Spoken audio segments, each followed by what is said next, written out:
नमस्कार दोस्तों, कैसे हैं आप। दोस्तों, आज मैं आपके सामने एक ऐसा टॉपिक लाया हूं जो हर किसी की जिंदगी के साथ जुड़ा है और हर किसी को इसकी जरूरत पड़ती है। तो जानकारी होना बहुत जरूरी है ताकि आप जो है इस टॉपिक का, इस इंफॉर्मेशन का, इस जानकारी का सही इस्तेमाल अपनी जिंदगी में कर सके। हालांकि आपने सुना होगा इसके बारे में, लेकिन फिर भी मैं आज आपको बड़ी गहराई से इसके बारे में बताऊंगा। तो आज मैं चर्चा करूंगा वसीयत के बारे में। वसीयत, द लास्ट विल, यानी कि अंतिम इच्छा, द लास्ट टेस्टामेंट, जिसको इस तरह के नाम से जाना जाता है। यानी कि जो व्यक्ति पूरी उम्र अपनी मेहनत से संपत्ति बनाता है, अपने खून पसीने से इतनी बड़ी संपत्ति इकट्ठी करता है, तो वो चाहता है कि उसकी मेहनत की कमाई, उसकी मेहनत की संपत्ति जो है एक सुरक्षित हाथों में जाए उसकी मृत्यु के पश्चात, उसका सदुपयोग हो और उस उत्तराधिकारी को जाए, उस व्यक्ति को जाए जिसे वो देना चाहता है। आज मैं ये बात नहीं करूंगा कि वसीयत कैसे बनाई जाती है, कहां पर बनाई जाती है और किस तरह से बनाई जाती है, ये चर्चा नहीं करूंगा। आज मैं सिर्फ इस कॉन्सेप्ट पर बात करूंगा कि वसीयत क्या है, वसीयत क्यों बनानी चाहिए और वसीयत बनाने से किन किन जोखिमों से भविष्य में जो उत्पन्न होते हैं आपकी मृत्यु के पश्चात, उनसे बचा जा सकता है। तो वसीयत के बारे में मैंने जैसे आपको बताया, एक लास्ट विल होती है किसी भी व्यक्ति की। जैसे पूरी जिंदगी इंसान जो है एक पड़ाव ऐसा आता है कि तब जब वो सोचता है कि यार मैंने बहुत जिंदगी देख ली, बहुत पैसा कमा लिया, बहुत संपत्ति इकट्ठी कर ली और मैं अच्छी जिंदगी जी रहा हूं या जी चुका हूं, और मैं चाहता हूं कि जो मेरी संपत्ति है जिसको मैंने मेहनत से कमाया है वो मेरे मरने के बाद मेरे इच्छित उत्तराधिकारी जिसको मैं देना चाहता हूं उसको जाए। अंतिम इच्छा कुछ भी हो सकती है इंसान की। ये भी हो सकता है कि 4 बेटे हैं, 2 बेटियां हैं, या 2 बेटे हैं 2 बेटियां हैं। जो बेटियां हैं वो माँ बाप की अच्छी सेवा करती हैं और बेटे जो हैं जिनकी शादियां हो गई वो अपनी पत्नी के साथ जो हैं वो बाहर रहते हैं और कभी माँ बाप की देख रेख नहीं करते हैं, कभी उनकी सुध नहीं ली। कई परिस्थितियां जो सोशल इश्यूज होते हैं, जो कारण रहते हैं कि इंसान अंतिम में इच्छा जो चाहती है उसको वो पूरा करना चाहता है, लेकिन होता क्या है, बिल नहीं बनाता है, कोई वसीयत नहीं बनाता है। उसकी वजह से कई परिस्थितियों में, जैसे किसी बच्चे ने या बच्ची ने अच्छी सेवा करी माँ बाप की, लेकिन वसीयत ना बनाने की वजह से उनकी मृत्यु के पश्चात वो उस हक का जो उनका हिस्सा है उससे भी वंचित हो जाते हैं। धोखाधड़ी से जो ताकतवर उत्तराधिकारी होता है वो हथिया लेता है, पूरी जमीन को कब्जा कर लेता है या अच्छी जमीन पर कर लेता है, अच्छी संपत्ति पर कब्जा कर लेता है। तो इस तरह की परिस्थितियां उत्पन्न होती हैं। लड़ाई झगड़ा जो है, रिश्तों में दरारें आ जाती हैं। इस तरह की कई चीजें जो है वसीयत ना बनाने के अभाव में भविष्य में रहती हैं। जो विवाद हैं जमीन जायदाद के मृत्यु के पश्चात वो न्यायालय में चले जाते हैं। तो जो इंसान ने पूरी उम्र जो संपत्ति इकट्ठी करी होती है और वो चाहता है कि उसकी संपत्ति सुरक्षित हाथों में जाए, कोई लड़ाई झगड़ा ना हो और जो है उसका सही इस्तेमाल हो और मेरी प्रतिष्ठा जो है मेरे मरने के बाद भी बनी रहे, वो सारी मिट्टी में मिल जाती है। और झगड़ों की वजह से रिश्ते खराब होते हैं और झगड़े जो है मारपीट में बदल जाते हैं। पूरी उम्र के लिए भाई भाई से बात नहीं करता है, भाई बहनें बात नहीं करती हैं और न्यायालयों में जो है वो मामले जो हैं इस तरह के झगड़े पहुंच जाते हैं। तो ना तो उस मेहनत से कमाई हुई संपत्ति का सदुपयोग होता है और ना ही रिश्ते बचते हैं और ना ही ऐसे इंसान को संपत्ति जाती है जिसको देने की आपकी इच्छा होती है। तो ये परिस्थितियां बनती हैं। एक परिस्थिति ऐसी आती है, जैसे आपने अभी कोरोना में हाल ही में देखा होगा, जहां पर माँ बाप दोनों को कोरोना हुआ और जोखिम संभावित था, प्रोबेबिलिटी हाई थी कि बचना नहीं है, या एक डेडली वो था, वायरस था। तो अगर कहीं कहीं जो है दोनों पेरेंट्स जो है वो मृत्यु को प्राप्त हो गई, उनको मृत्यु हो गई उनकी, और छोटे छोटे बच्चे रह गए। मेरे खास एक्सपीरियंस है जहां हमने 11-12 बच्चे जो हैं पंजाब के अंदर आइडेंटिफाई किए थे, उनको सपोर्ट भी करी थी। तो ऐसी हालात में बच्चे एकदम पहुंच जाते हैं, आप विश्वास नहीं कर सकते। तो आपकी मृत्यु के पश्चात आपको ऐसा दिखता है, संभावना दिखती है कि हम दोनों जो है हस्बैंड वाइफ नहीं रहेंगे।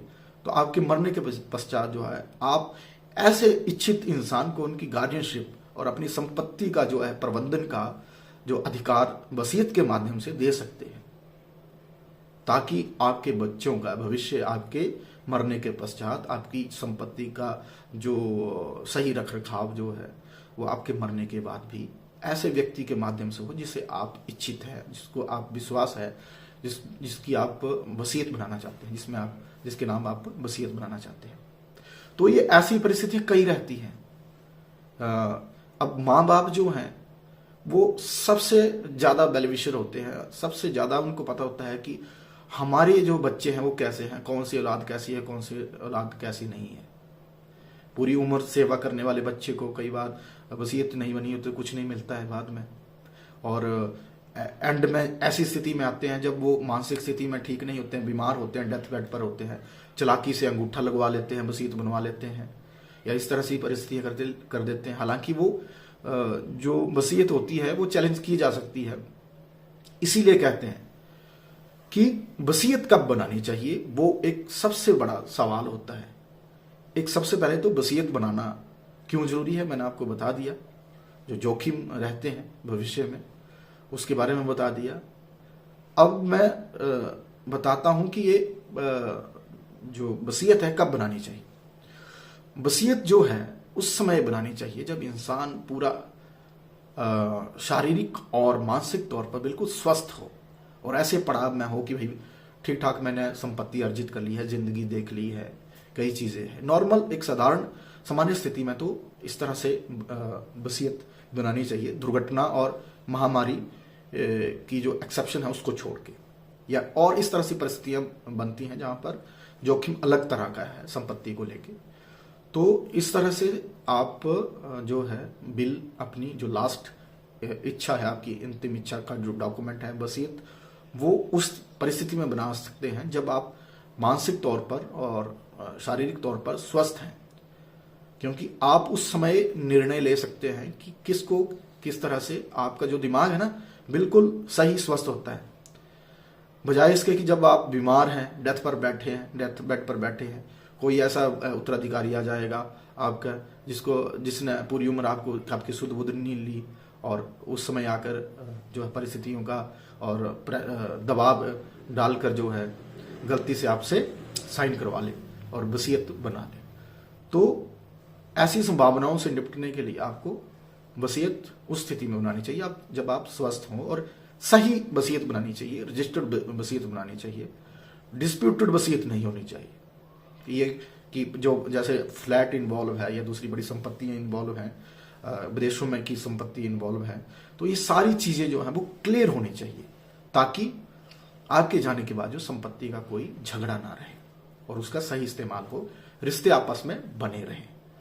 कई लोगों के अंदर भ्रांति होती है, बेचारे जिनको पता नहीं होता है कि वसीयत बना दी मैंने, जमीन उतार दी। ऐसा नहीं होता है, वसीयत को आप कभी भी बदल सकते हैं।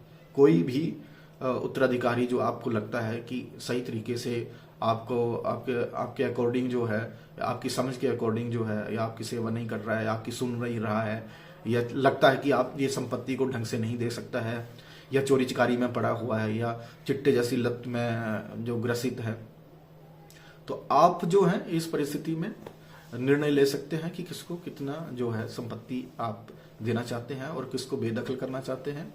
और इस तरह की सारी चीजें रहती हैं।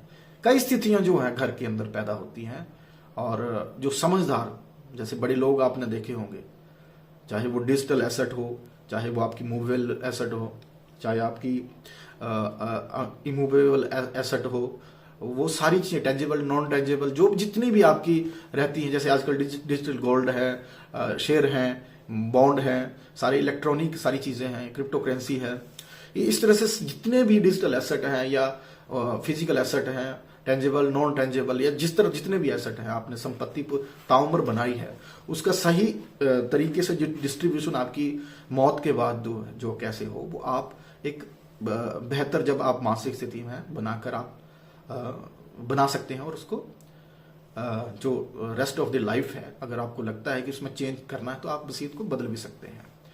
तो दोस्तों ये जरूरी है कि वसीयत कब बनाएं, क्यों बनाएं, और अगले पार्ट में बताऊंगा कि कैसे बनाएं। ये समझना बहुत जरूरी है ताकि आपका संपत्ति का भविष्य में सही इस्तेमाल हो और सही सुरक्षित हाथों में जाए और इच्छित आदमी को जाए। तो बस इतनी सी बात थी। होप आपको वसीयत के बारे में सारी चीजें जो हैं, जोखिम उसके अभाव में, वसीयत के अभाव में क्या रहेंगे, वो आपको सभी जो है आपको जानकारी आज मिल गई होगी। तो होप आपका ये डॉक्यूमेंट जो है, वसीयत जो है, आपकी लाइफ का सबसे इम्पोर्टेंट डॉक्यूमेंट रहेगा और आप इस चीज को अपने जीवन में जो आपने संपत्ति बनाई है उसकी भविष्य की सुरक्षा के लिए आपकी मौत के पश्चात उसको जरूर बनवाएंगे। तो होप आपको ये वीडियो पसंद आया होगा दोस्तों। इसी तरह की जानकारी के लिए आप मेरे साथ जुड़े रहिए।